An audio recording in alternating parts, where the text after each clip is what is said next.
2025 जितु बिटिसि निर्बाचনৰ जितु केन्डिडेट फिस टु 2 लाख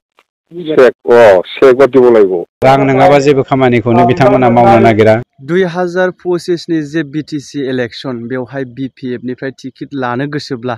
जायफोरा बिजाथि महरै गसंनो गोसो अब्ला 15 जानुवारिनि सिगां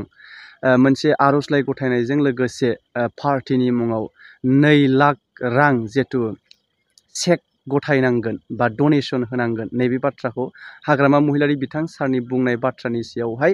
गोख्रोङै रिएक्शन होदों बिटिआरनि इएम हाग्रा बिफाननि रनजित बसुमतारी बिथाङा खौरांगिरिफोरनि सोंनाय बायदियै दा जोंनि गेजेरावहायथ' राजखान्थिया खाथि सफैबाय जेब्ला ना बबेबा मोनसे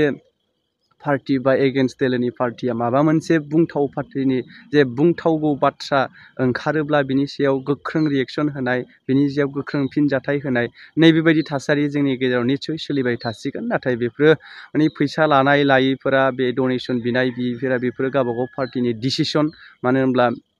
बिथांमोना सरकाराव गैया हिसाबै पार्टीखौ गोख्रों खालामनांगौबा एसे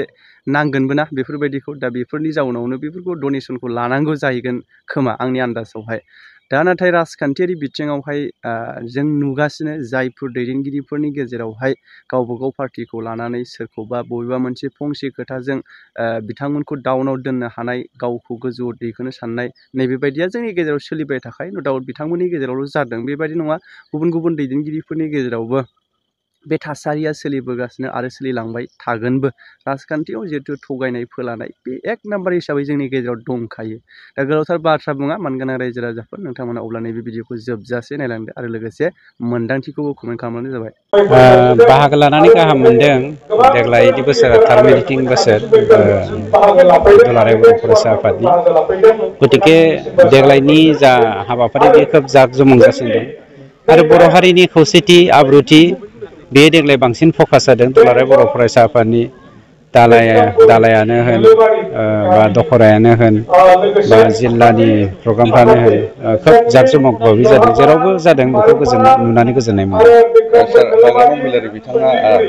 टिकेट लायोब्ला 2 लाख रां गावसिनि दोलो बे बिथांमोननि दोलोनि बेक्तिगत मोनसे नेमखान्थिखौ बिथाङा बुंथिदों किन्तु समाजनि गेजेराव रांनि बाथ्रा ओंखारनाय लोगो लोगोनो बिथांमोना जे थांनाय 17 बोसोराव रांजोंनो गेलेबोदोंमोन बे बाथ्राखौ दिनै फकास जादों माने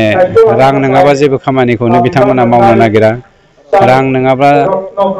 पलिटिक्सआनो होन ससाइटिया ससियेलानो होन बा इक'नमिकेलिनो होन बा इडुकेसनेलि होन जिखिनि खामानियावनो बिथांमोना इनभल्भ जानो नागिरा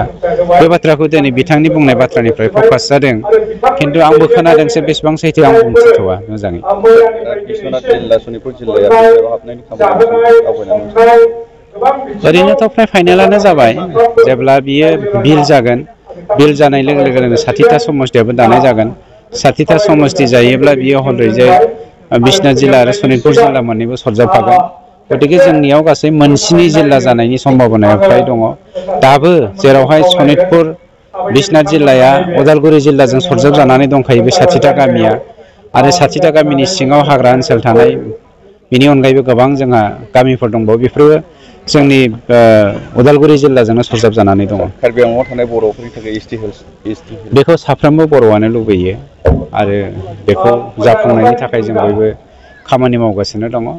आरो अबंलावरिनो आर'ज गाबो मोनफ्रोमबो जाफुंथों जोंनि बर' हारिनि साननाय हनाया आरो जेराव बर' हारिया खोब मोनसे धार्मिक हारि बियो बर' हारिया मालाबाबो गोरलैयैनो फाप मावा सोरबाया जोंखौ गाग्लोबनो नागिरदोंबा बेखौ संरैखा होनायनि दायित्वआ जोंनि दङ हिसाबै बे मालाबाबो जाखायो बेयो आप डाउन जाबाय थाखायो किन्तु हारि हिसाबै बर' हारिया खोब आब्रुथि गोनां सोद्रोम आरो सोदोमस्रि गोनांजों लोगोसे जोङो खोब माने धार्मिक मोनसे हारि होननानै गुबुनफोरजों सिनाय जायो